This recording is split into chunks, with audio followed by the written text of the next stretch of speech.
Welcome back, sinners and heretics. Welcome back to a sort of merry, post-merry Mörk Borg 2. Yes, we're back in the doomed studio. We're back.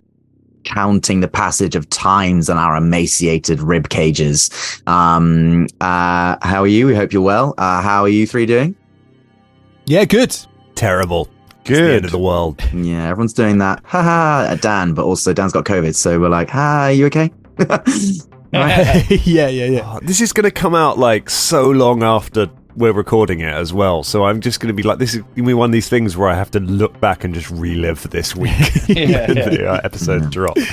It's also like a week after the episode came out that the episode came out where I opened by saying I didn't get COVID, everyone. Oh no. Morgan Freeman voice, he did get it. That did not age well. That's our whole show, man. That's our whole show. Been our whole show the latter part of this year as the world has increasingly fallen apart at different speeds. Has been just making predictions that did not last. Yeah. Seems like they're putting the gas pedal on the tweets at the moment, aren't they? That don't go well. Do you know what I mean? It's just like foot to the floor.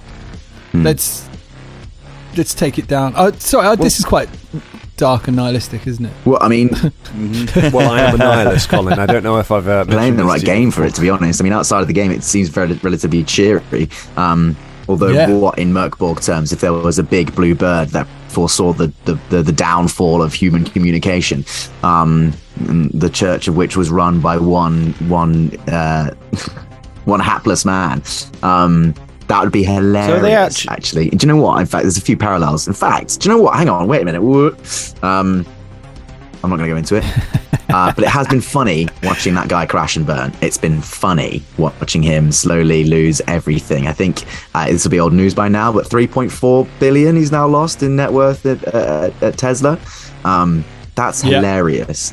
To the point where I'm considering, like, I don't know, everyone talks about this, maybe looking at Mastodon instead of Twitter. It's a conversation for another time, perhaps, but I don't know if there's I downloaded it the other day. Did you? I had a look at it. I couldn't really work. I think it works a bit more like forums and Reddit does as opposed to Twitter. It's a bit more, it's a bit more like Discord in a way. I haven't really got into it that much.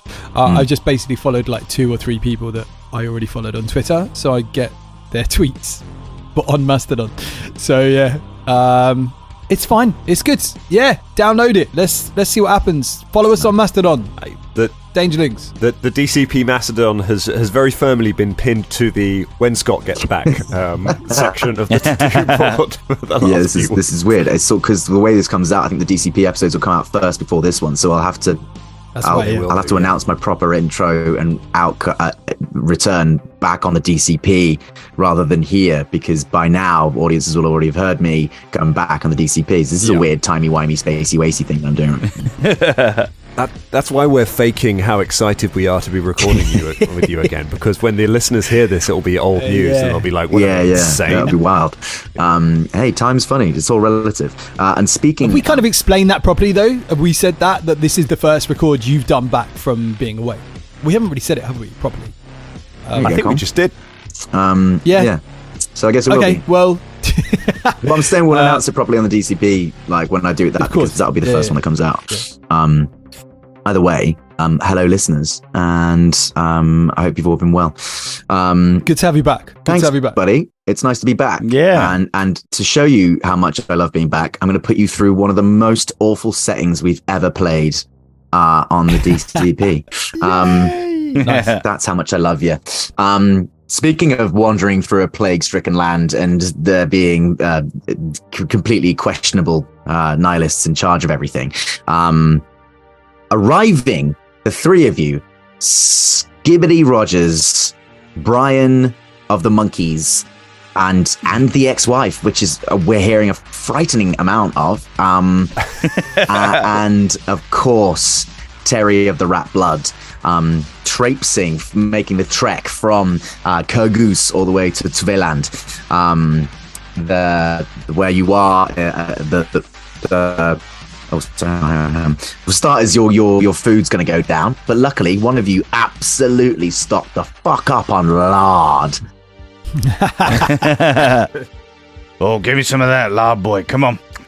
Oh, lovely. Oh, get it around. Here we go. Let's have lard, boy.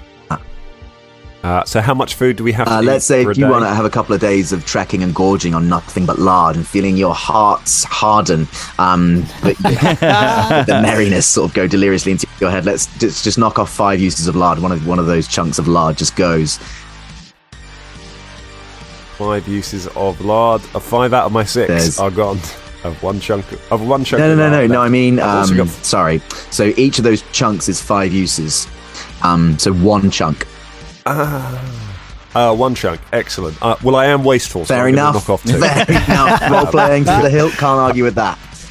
Love that. I eat double lard. You eat double lard. I kind of eat half the bar and then I just throw the rest. Your double. Did you say your double lard? Double lard. Did you see what I did there? Yeah. Double lard, mate. I'm double lard.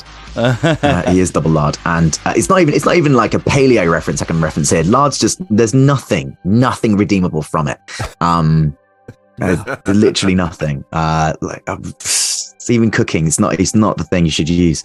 Have you ever done that thing where you look in the fridge and you think, oh yeah, I've got butter, I don't need to buy any, and then you go to use it? No, because I never buy lard. Who buys lard? No, who buys lard? Yeah. Why would you want to buy lard?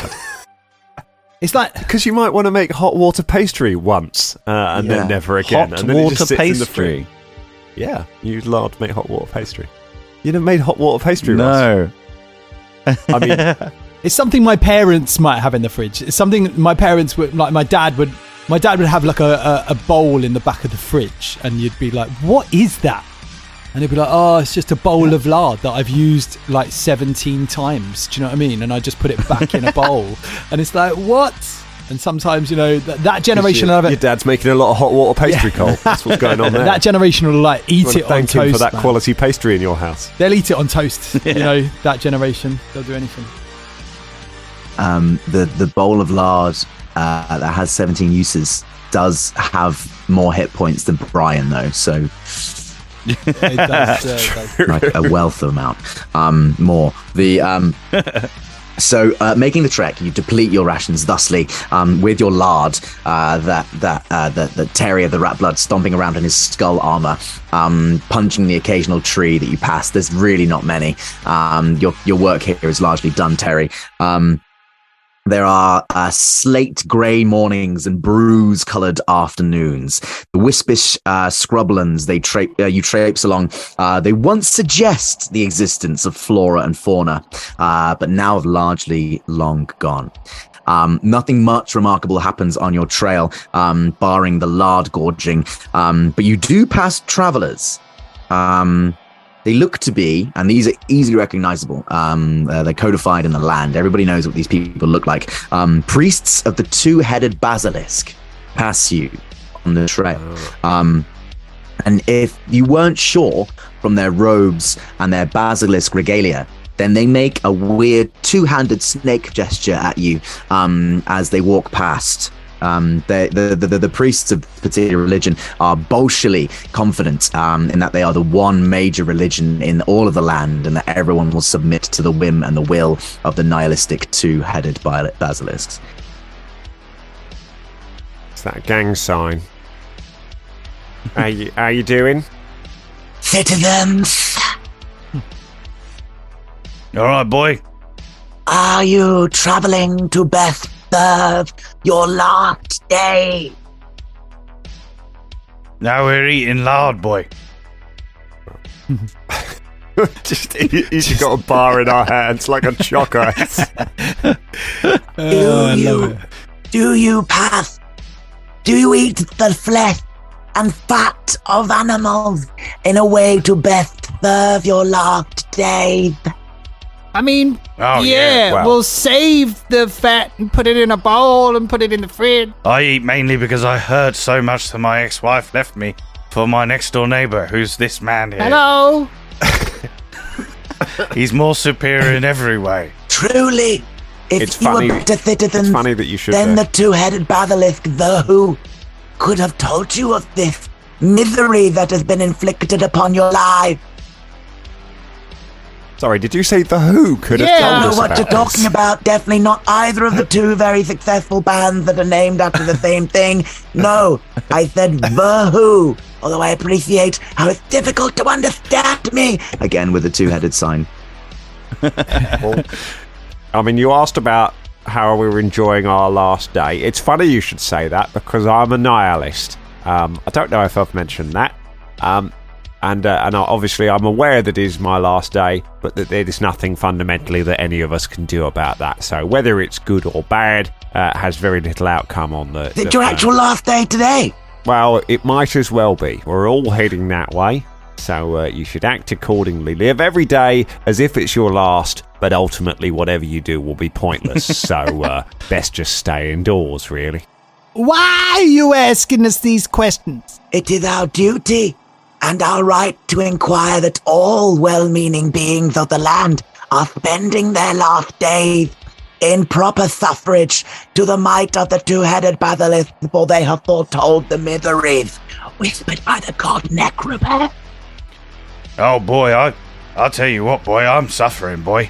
I've got bloody eczema of the fucking legs, boy. Every time I walk is agony, boy. I've got I'm slightly overweight, boy. My heart is Smelly face as well. Yeah. Your face I've got a fucking bloody- stinks. You should smell Yes, the top boy. of his head. It smells even Is that worse. where the smell's coming from? Yeah. Oh yes, boy. I've got an unpleasant smell, boy. It's almost like a bloody garbage pail, It's boy. like it's gotten worse over several days. Have you not washed? Oh no, boy. I wash in my own stench, boy. It's like a stagnant puddle of water on the top of his head. We thought we were bathing, but it turned out the soap we had was lard. Now we're just greasy. Well, Do you want to say hello to my monkeys? no, I will not fall in love with the sacred criteria. They will be fodder for the two-headed basilisk, as will everything else. What are you doing with your last days, boy? Aye. Preserving the will of the two-headed basilisk and making sure no one rips off to meet their doom prematurely, but that everyone fulfills their task. For the time is nigh, and the sky will soon rain blood, and the ground will soon turn into snakes, and then your shoes will also turn into snakes. The ground will be snakes and our shoes will be snakes. There is some scripture that is not clear exactly which one will be which, but we know when the final miseries come, snakes will be heavily involved. Oh, that's it. What about boots? There could be snakes, What's the boot but situation? those boots that have already been made from snakes, they will remain as dead snakes. I'm actually on my way to the Great Chapel in Galgenbach to remind some sinners of this, so... That's one hell of a job, boy. You must be going around and be very busy all the time, making sure that people are making sure that the rapture's It not is working. endless Get work, coming in, my isn't it? child. It is endless work. Do you get paid for this job, or is it like sort of voluntary work for the I'm serpent? paid very well.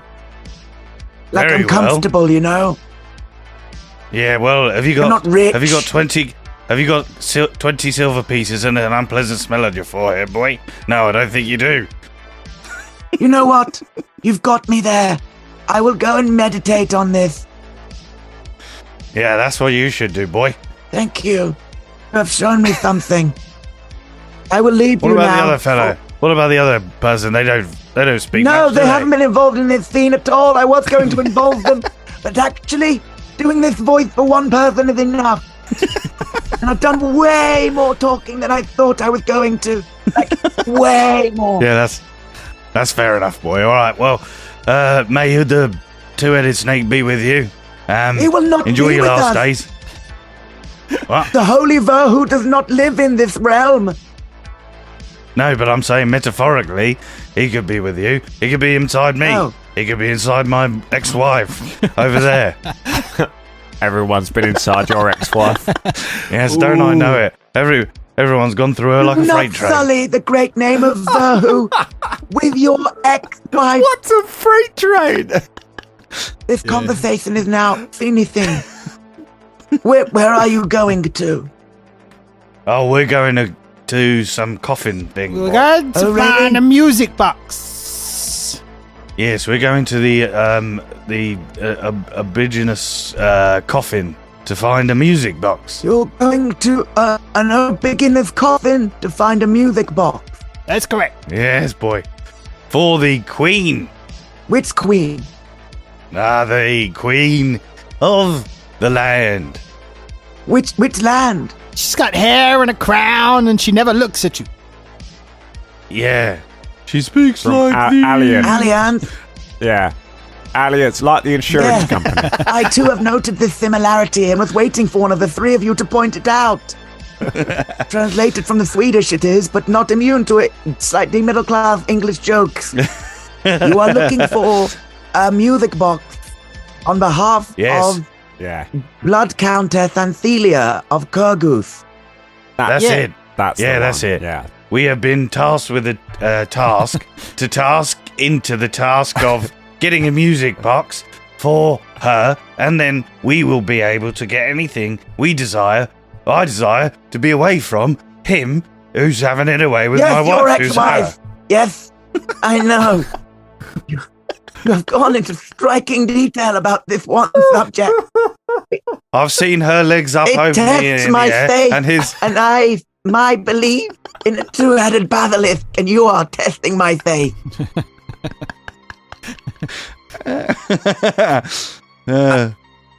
That's what we've been tasked to do anyway. I have a spiritual malaise, and I will leave you now to your doomed task. All right. Thank you for telling about me in great detail. Could you supply us with any sort of things that would help us in our journey? Goodbye. All right, we'll see ya. Neither of you have any oxen or horses or anything, so it's this long, slow, awkward walk as you just go past the unnamed priest of the two-headed basilisk. Well, they seem nice. What are you going to do with your last days then, boys? Well, I'll be honest, after the conversations we've had recently, I am very keen to meet your ex-wife. Well, she's right there, boy. no, she's not. It is the monkey. We're doing that. No, it's definitely not. It's not his. That is not the ex-wife. He just imagines it is his ex-wife. He's just projecting that on. Worrying that's the same thing, Ross. Wow. Yeah. Well, sometimes I would wish I could get my ex-wife back, but she's moved caves now. She's in a bigger cave now. Yeah, next door. She lives with me. Really well-populated cave system. Like, as for a hermit, you're in like a middle-class suburb of cave. Yeah. And there's just honeycombed. He's got a 2-story cave. She said, I'm leaving you because you've only got a 1-story cave. And it smells of shit in here. It smells of monkey shit in here. That's more the reason she left you was because of the shit. Yes, well, have you ever tried to get monkey shit off of a floor that's constantly wet and also grimy? Yes, stop your monkeys coming into my cave. Look, they bloody love me. Look, he pats one on the head. It taps his hand away. Look, they bloody love me. What is the? Why do you have the monkeys? Out of interest, where did they originally? Because it fills the incredible loneliness inside my brain. I just like to talk to them sometimes, although they don't listen and they don't talk back. But I sometimes I imagine they're my friends, and that's why they're there. I lured them into the cave using some cheese and also a dead fox. They came over and they ripped the bloody fox apart. Obviously, it was torn. It was torn asunder. And then they came over to me with the cheese, and I gave it to them. And they sort of like me now. So that's how they sort of stay around me, because I give them cheese and dead foxes. I say, you keep them in a supply of dead foxes. Well, I'll give them whatever I can, boy. Lard. I gave them some of your lard earlier. They bloody love that. They lapped that up. They were licking my fingers like nobody's business. They were licking my fingers like it was chocolate. You know chocolate? I'm aware of chocolate. Yes, I prefer lard, personally. Yeah, well, lard is also kind of like chocolate, really, but they're just a different Another version. day passes. Yeah, I was going to say, are we walking while we're doing this? Because, like... So the foxes, how'd you catch the foxes? No, another day passes. No, how'd you catch the foxes to give to the monkeys? You know what? Sometimes the suspense of things is more entertaining than the actual thing. We're finding out. Thing, yeah, absolutely. Tweet us, Dangerlings. How would you catch foxes? How do you catch a fox? And how do you prepare it for monkeys? Ross, how dare you try and give your character pathos and backstory for someone who has 1 hit point? How dare you attempt to do this? I like that this is billed as like Swedish heavy metal, and the Danger Club are turning it into apologetic soft rock.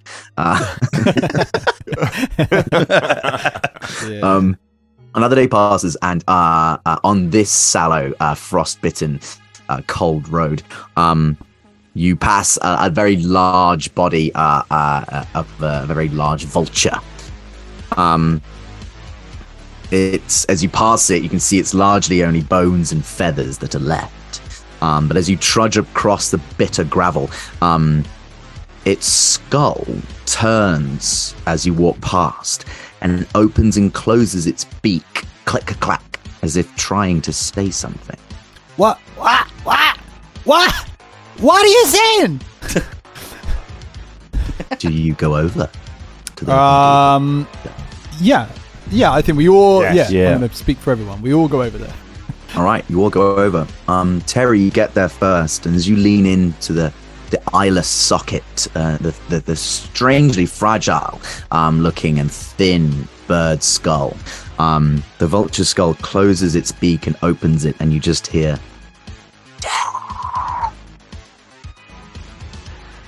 What's his name? No, Scibbidy, what's his name? Talking to you. No, he's not talking to me. He's talking to Terry. Terry, what's his name? Terry, he's talking to me. Oh, he said his name's Death. Oh, Hello, Death. Well, good name, eh? All right, Death. It's quite How a you common doing? name around here. I've met a few Deaths. Yeah. Oh, I knew a lot of Deaths, Yeah. actually. I went to school with a Philippa Death. Yeah, Margaret. Yeah, he did. Margaret's got a sister called Death. Does she? Yeah. Oh, what's she like? She is a hoot. Ross. Oh, what? Ross. Well, we must do a double date sometime. Yeah, I think that would be such a good idea. You should come round to the cave. Oh, well, that does sound delightful. Ross. There's a lot of Oh, yeah. There's a lot of foxes outside, but it's all right. Sorry, we're being very rude to Death here. Yeah, Death, how are you? Yes, what can we do The for vulture you? skull inclines its head impatiently as if it's saying thank you. Ross, Brian, when you step over, the beak clacks and closes its mouth and says, correct.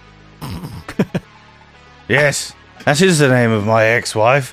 But unfortunately, she's left me for a better man.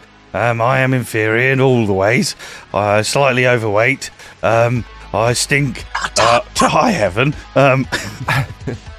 What? Sorry? The vulture skull turns its head towards Scibbidy. Yeah. You can't make it out though. You've got to lean in real close, Scibbidy. All right, Scibbidy leans in. You hear, what are you grateful for? It collapses into dust and disappears. Multiverse! Well, that was strange. I didn't understand that. What a stupid catchphrase that is, eh? I thought it was quite marketable, personally. Yeah. What are you grateful for? I mean, why would you? Ridiculous. Why would you ask that? Sometimes people just don't want to Yeah. feel like they're grateful. They want to wallow. Yes. False positivity. Yes. What a fucking It could joke, be. It eh? could be toxic. If there's any set of characters who are free to talk about toxic positivity, it is characters in Mörk Borg. That makes sense. Yeah, man.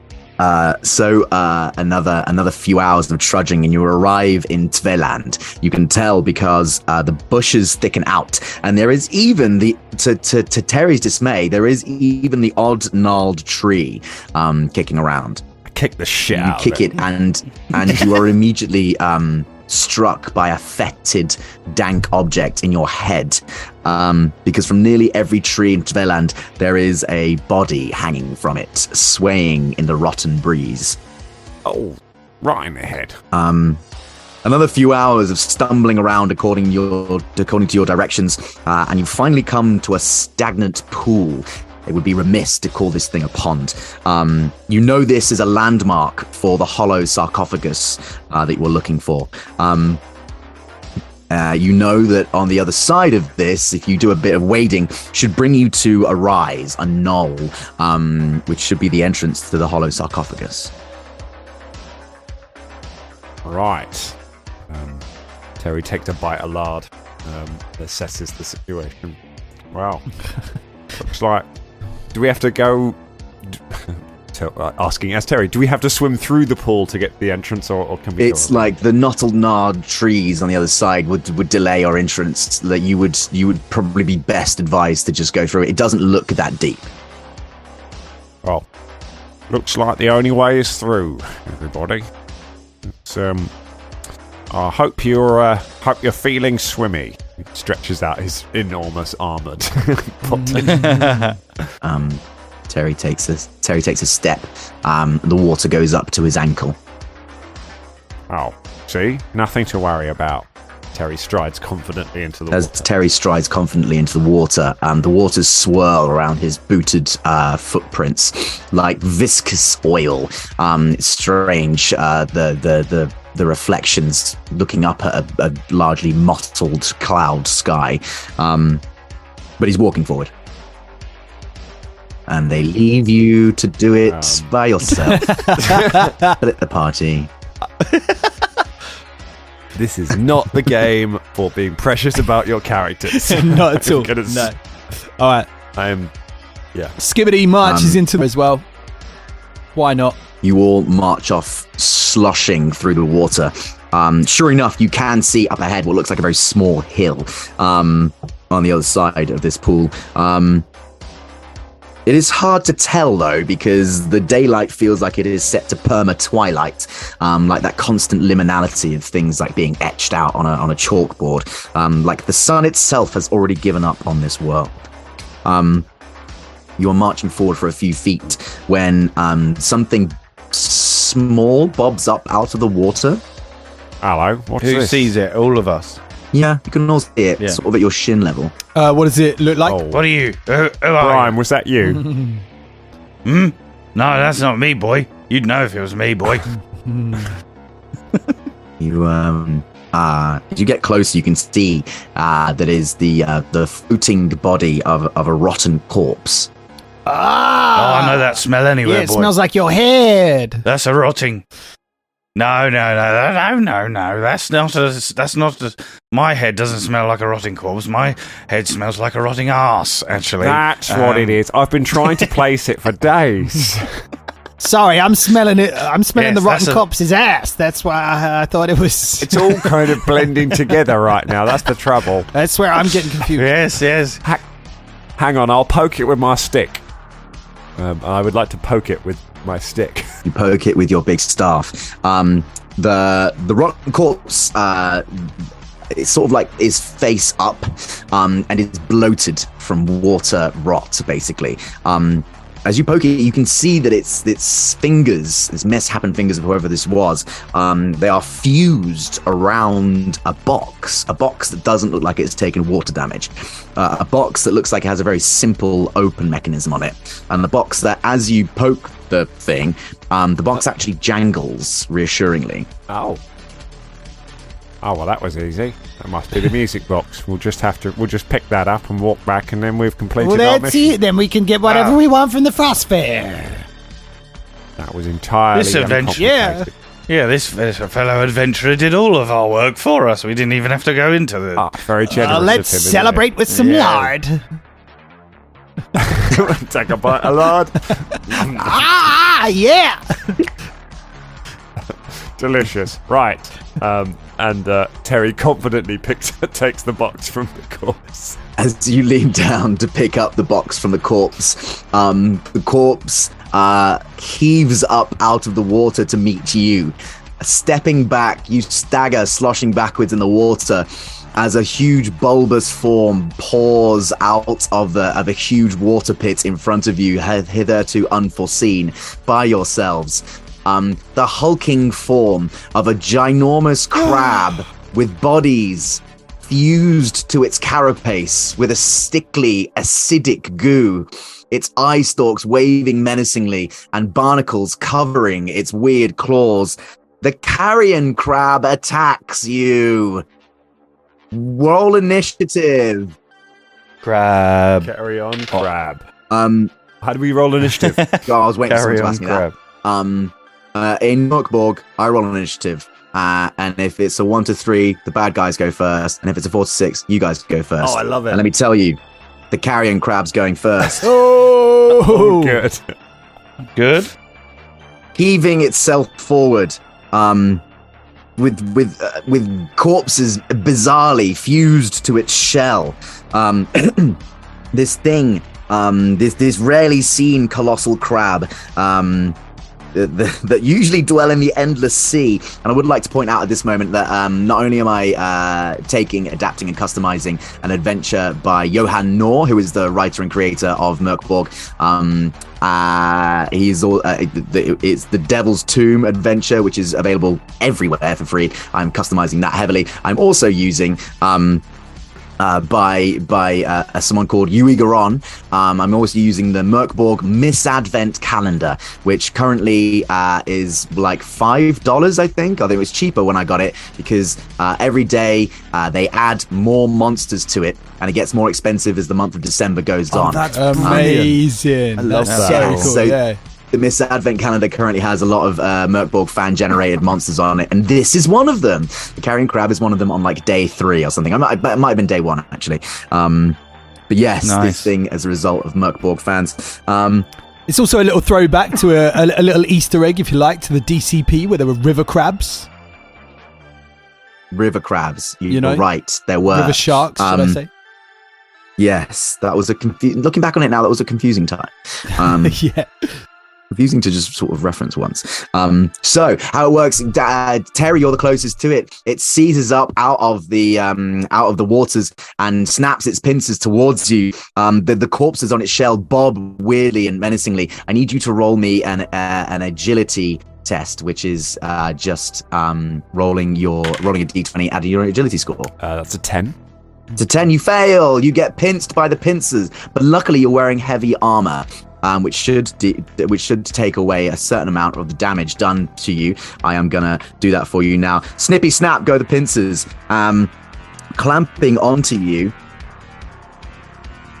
How many hit points have you got? 5. Cool.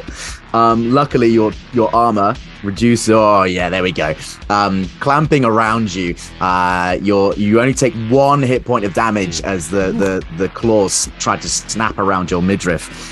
You do take 1 point of damage, however. That is the carrion crab's go. It is now your go, gentlemen. And you can either decide who goes first amongst you, or you can do it by agility score.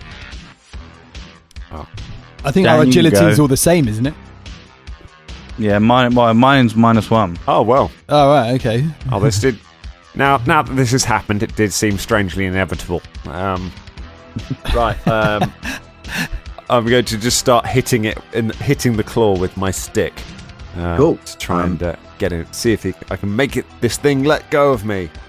Roll me a strength. Get off of me. Test. Not that there's any point. A 13? A 13. That feels like it would be bad. Is a hit. Oh my god. Congratulations. Yeah. You have struck the carrion crab with a shattering might of your staff. Roll a d4 to damage. Have it. 3. 3 points of damage. Whack. The carapace actually crumples a little bit, and the carrion crab goes and backs off a little bit from the relentless attack of Terry of the Ratblood. Who's going next? All right. Scibbidy will jump in, going, "We're gonna have crab for breakfast, boys." And Colin said we're going to have crab for breakfast, boys. That's what he said, yeah. And he jumps in with his short swords and tries to swipe it. Do I need to roll attack or do I just roll damage? You do. You roll a d20 and your strength modifier. All right. It is 12. 12 is also a hit. Roll a d4. Oh, it is a 4 points of damage. 4! Did pretty well, guys. In the opening created by Terry, you instinctively seize forward and ram your sword home into a crack, piercing crab flesh, hungry to get that breakfast food for the next morning. The crab's eye stalks reel backwards with Terry in its grasp. Brian, you're up. Okay, I'm going to move away from the fight. Okay. And then I'm going to get out my scroll. Oh, God. My telekinesis scroll. Now this is gonna make Scott. It's gonna make you work hard. Can I move? Is there any boulders around here, or like? Sorry, Ross. I never rolled your power usage. Could you? What's your present score? 0. Cool. Roll me a d4.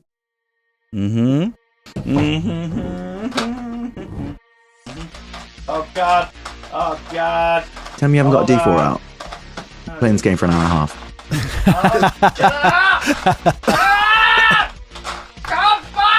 Listen to the raving screams of the heretics in the dark. I've got it. Here we go. Right. 2. Cool. So you can use this scroll twice today. Yeah. So is there any boulders around? Yes. Okay. I'm going to lift up the boulder. Wait, what scroll are you using? Telekinesis. Oh, it's telekinesis. Okay, cool, fine. Before you do that, can you roll me a presence check, please? With a d20, yeah? Yeah. Plus your presence score, which I presume, as a scroll user, is high. No, it's 0. Great. 18. 18, you successfully use your scroll. Congratulations. Yay. Continue with what you would.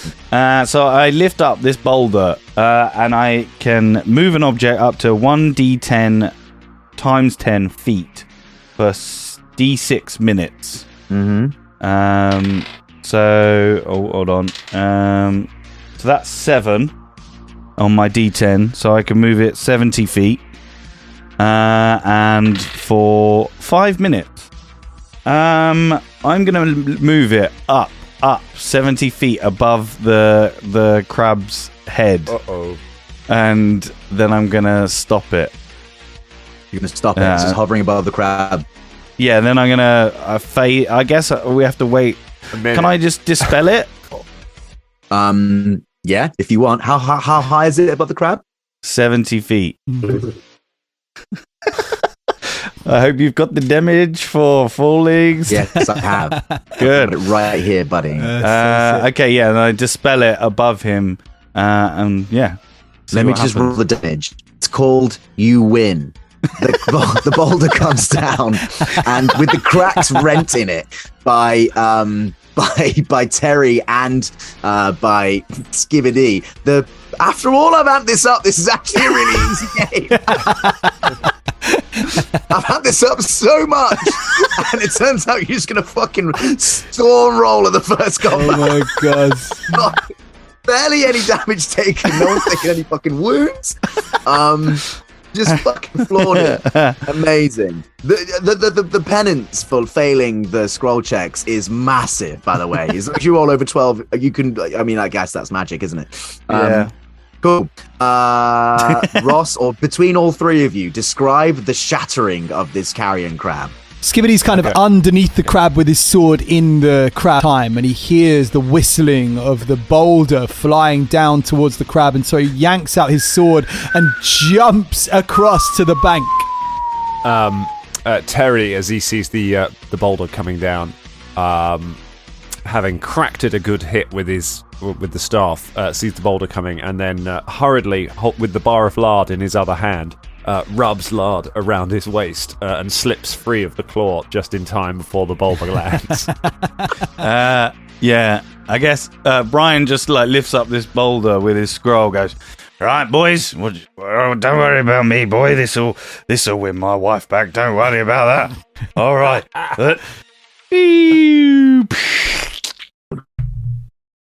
Adding to the water, the detritus of the crab and the bits of body that were fused to its shell go spread directions, spattering you, spattering the water. Just like, when you have like a really rough shit, like that's the kind of noise that is across the water landscape as crab chunks of body just go splattering gore and viscera everywhere.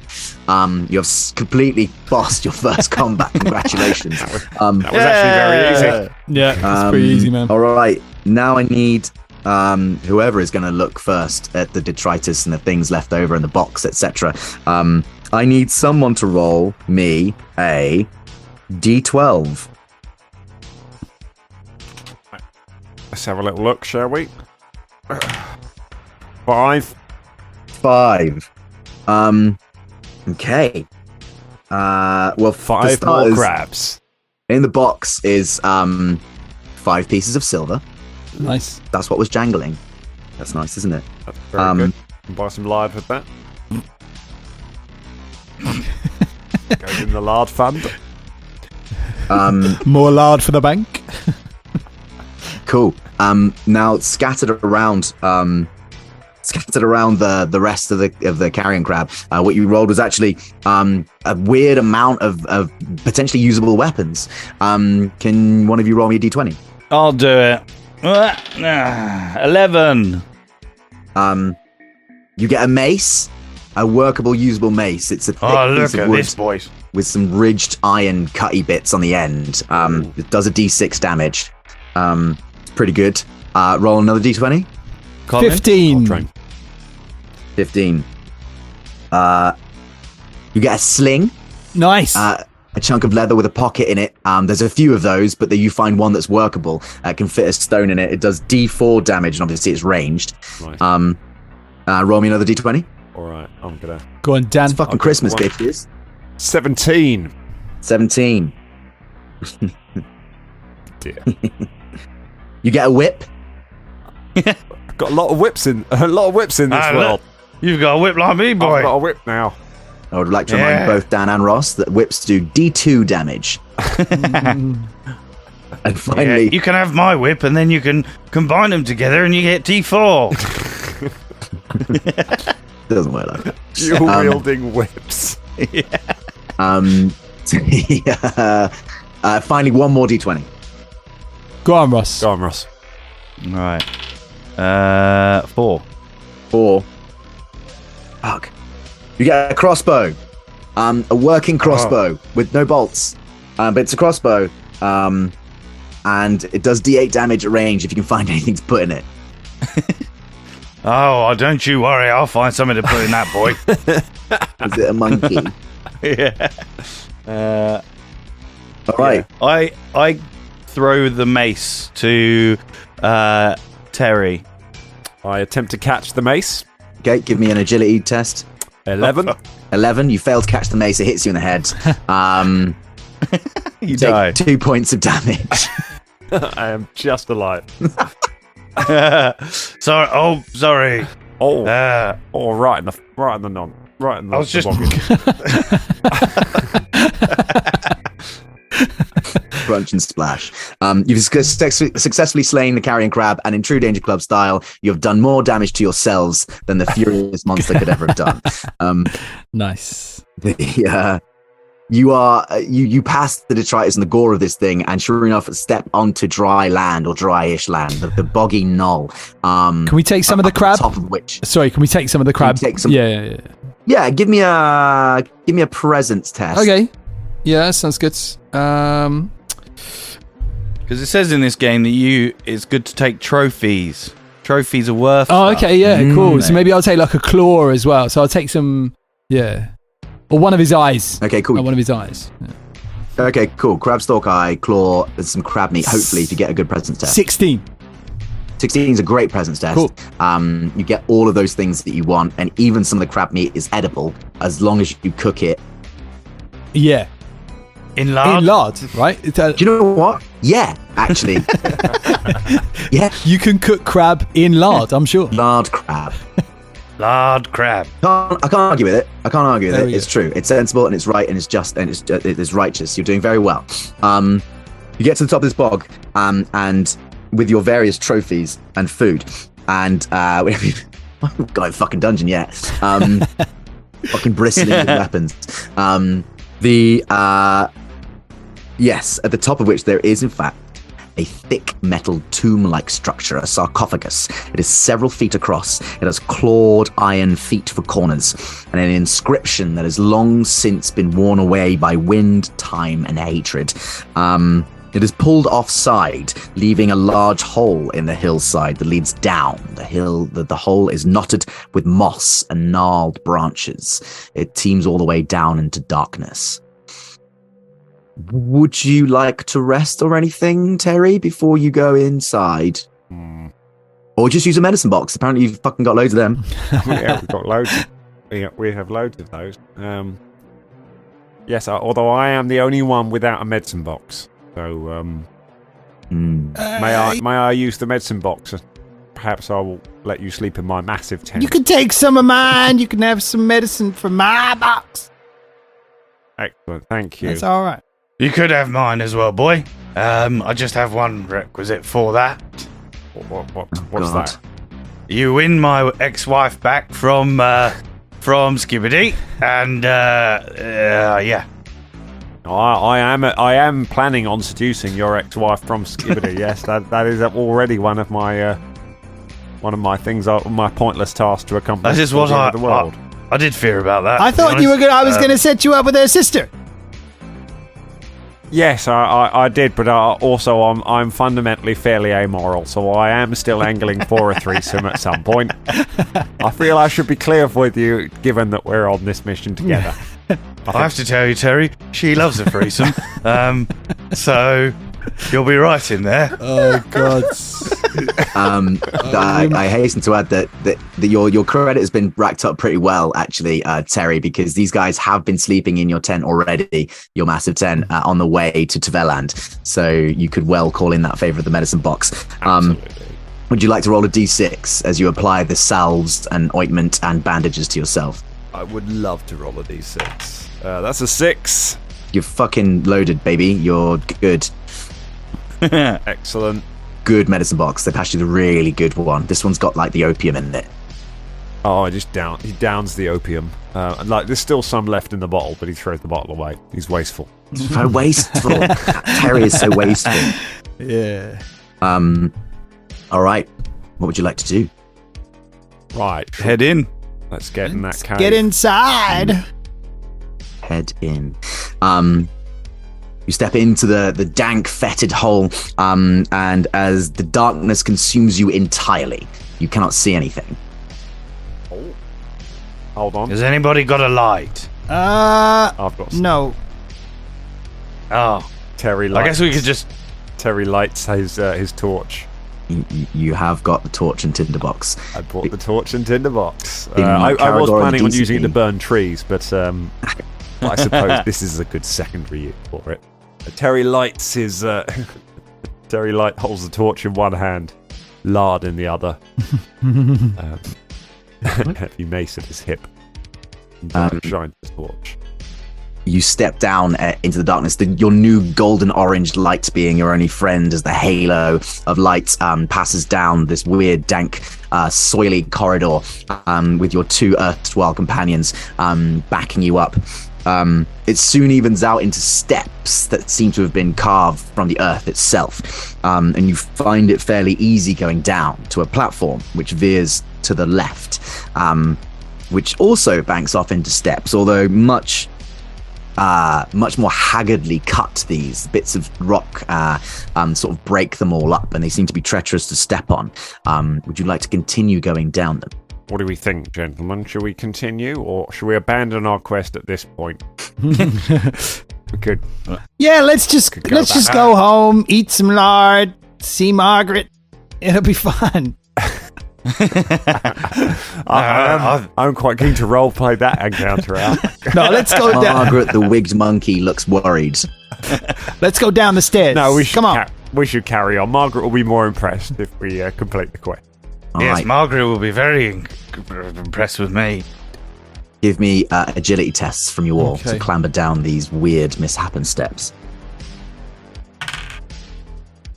15. 16. Ooh. All rolling pretty well. You stumble and scrape and bounce weirdly energetically over the steps.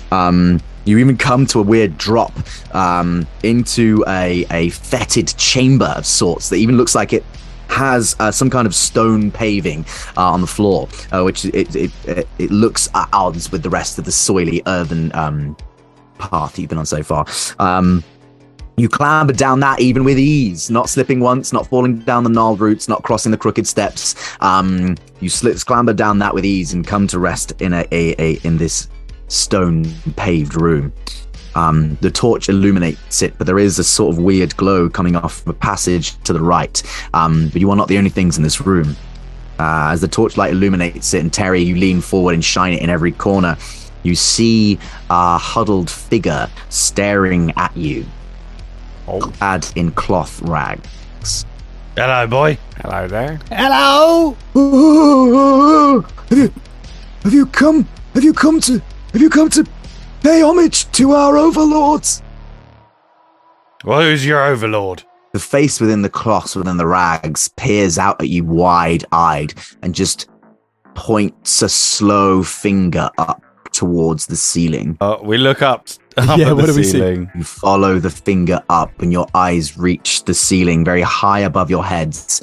A series of little red eyes look down at you, and as the torchlight illuminates them and a feather drops down to the ground, you can see that just a metric fuck ton of ginormous fucking crows with red eyes are all looking down at you. Oh, that's a lot of birds. How do they get in here? Yeah, they got like they must have like a skylight. Why are their eyes so red?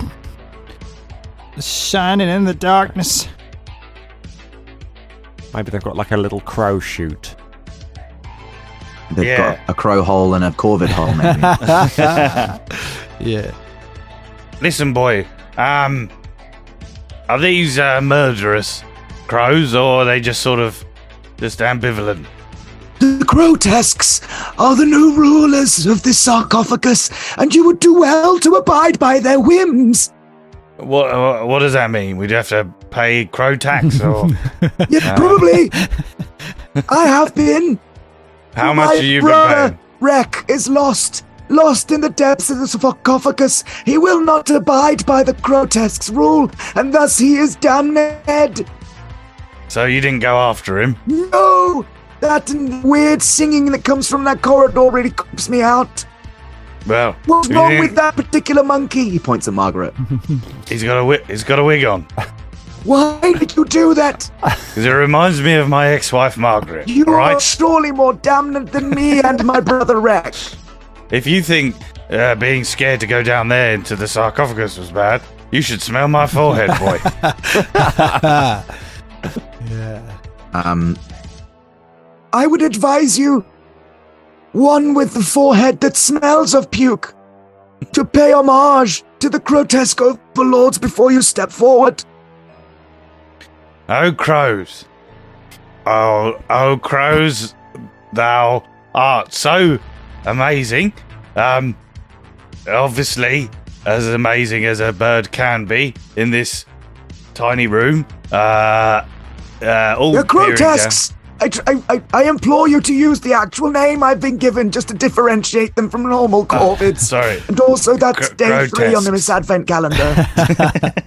Grotesques or Why is this so hard for you to understand? You talk so much, yet you understand so little of words. You've got a very I'm a hoarse hermit. voice. It's like you've been shouting a lot, which is very strange given it's a very small room. We I'm a talk. hermit. I don't really speak to many people, so I'm a hermit, you see. Maybe that's what happened with your wife. Maybe it was a breakdown in communication. Do you ever think about that? Probably yes. Well, I was very nonchalant with her. I would focus mainly on the monkeys and not really giving her the attention she needed. So that's why she went to... She has said since that's kind of why she left. That and the smell. Yes, well...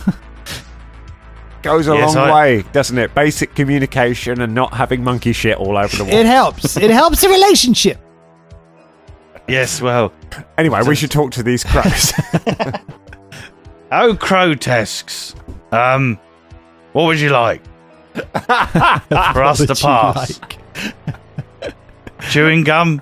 Chewing tobacco, I mean.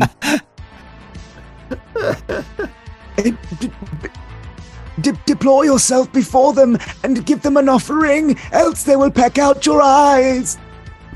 I will give you the gift. He reveals the rest of the cloth on his head, and you see a pecked socket just on the side of his face with a hollow. Oh. Well, I will give you 3 doses of chewing tobacco for thy to peck at. He puts it out on his hand towards the sky. You give out, for want of a better word, all of your uses of chewing tobacco. You hold it hand out, and you scale the chunky soil wall to try and get up to their roosts. I can see this going well. Please take this offering for us to pass your kingdom of crow rusks. Make a presence test. 8. Oh no.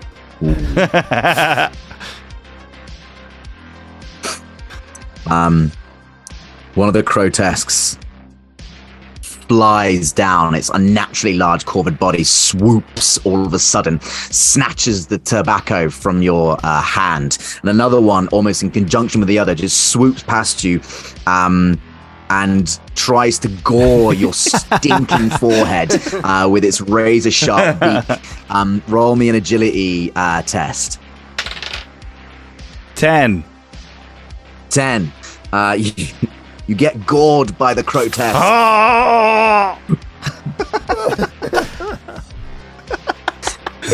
In a spray of blood, I can't roll anything else. It's physically impossible for me to not kill Ross's character at this juncture without drastic rule bending and breaking of the game. The Crowtesk flies down and with its beak slices open Brian's fetid forehead.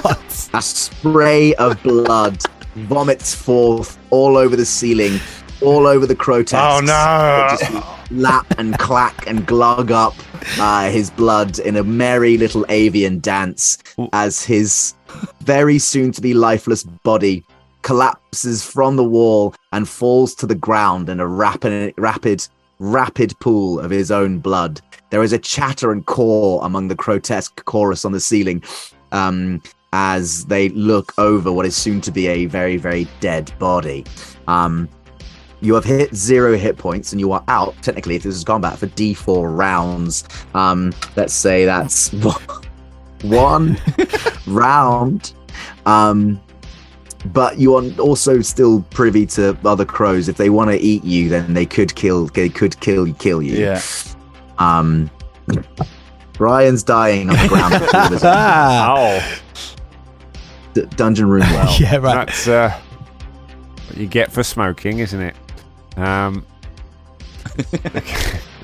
They've got a lot of tobacco as well. They've got quite a lot, yeah. They've got fucking shitloads of tobacco. They're going to be, in the short term, very relaxed, and then in a few weeks, they'll be very, very stressed. Yeah. Right. You reminisce as the pool of blood around Brian's head gets larger. Should we maybe try and do something about this? The heretic goes, "Oh, your offering was not just. No, you have been smote by our righteous overlord. See, they are greater than the two-headed basilisk, greater than the necrobell." I see. Crows, Crowtesks, would you instead maybe accept a chunk of lard and a go on this guy's wife? Make a presence test. 17! 17! You clamber up, sated. Some of the grotesques flutter down and begin lapping at Brian's blood around his head. Thus sated, your lard offering goes down very well. One of the big grotesque comes and stands and chirrups, hopefully, next to Margaret the monkey. Perhaps commenting about the wig. This got weird. And I would like you, Dan, to roll a D10. D10. All right. That's a 4. At the top, nestled in the rafters, in the roof of this weird soil ceiling, the grotesque part way. They shift aside, and you put a hand where where they have parted ways, and you put your hand on something wooden. And as you sort of pull it back, it's quite heavy. You sort of topple backwards a little bit, but you manage to clamber and stagger down the wall just about without hurting yourself. In your hand is an iron shield with a cracked moon-shaped boss. The cracked moon-shaped boss, it roils with a strange ethereal light that you only just catch every now and then. But you have a big shield now. That does some damage reduction further to your armor, and you can sacrifice your shield entirely to forego all damage from one attack. Oh, nice. Very good. You've done this. Brian is about to die. Can we do something to him? Yeah, can we patch him up with a meds pack or whatever it is? Use your final medicine box if you wish. I've got one. You remember? Medicine box in my pocket. Well, I think I had a few uses on mine. I had like 4 uses. So, yeah. So I've only used 2? 1 maybe? Depends. I'm quite wasteful. Oh, yeah. So I've got 2 left. Let's say that, because you wasted 1 of them. You drank the opium in 1, and then you smashed the paracetamol into the ground. All right. Cool. I can't bloody see. Oh, Margaret. I'm coming for your sweet embrace. So I chuck a medicine box down his neck. You step forward. Shove the box down his neck. Over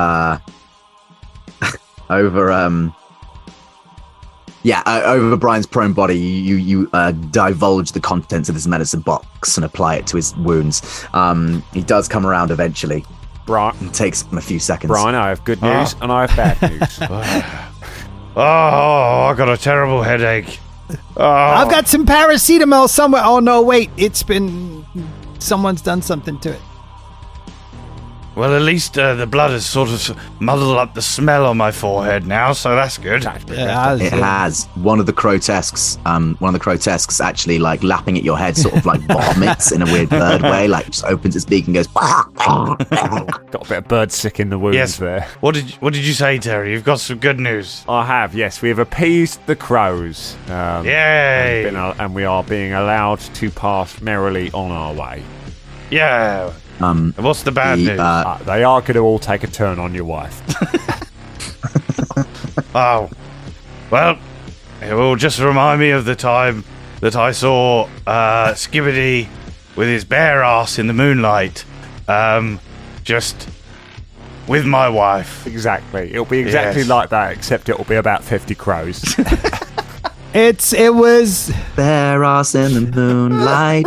Everybody's watching Scibbidy. It was a magical evening. The setting was lovely.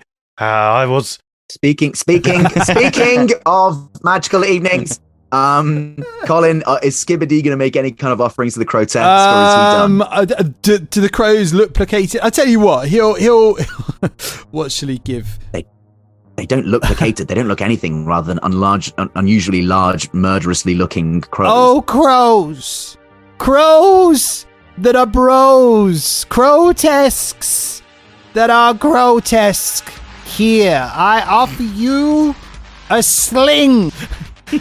Here is my only range weapon that could be useful in future battles. You clamber up with the leather thong in your hand. wondering if this was the same leather thong that Brian's ex-wife was wearing that fateful night. And you offer it, you clamber up the wall, you offer it to the assorted parliament of crows. Make a presence test. It is 16. 16. D10. Roll a D10. 4. Roll high. Shit. Oh, shit. Oh, no. Well, we've already had 4. Roll again.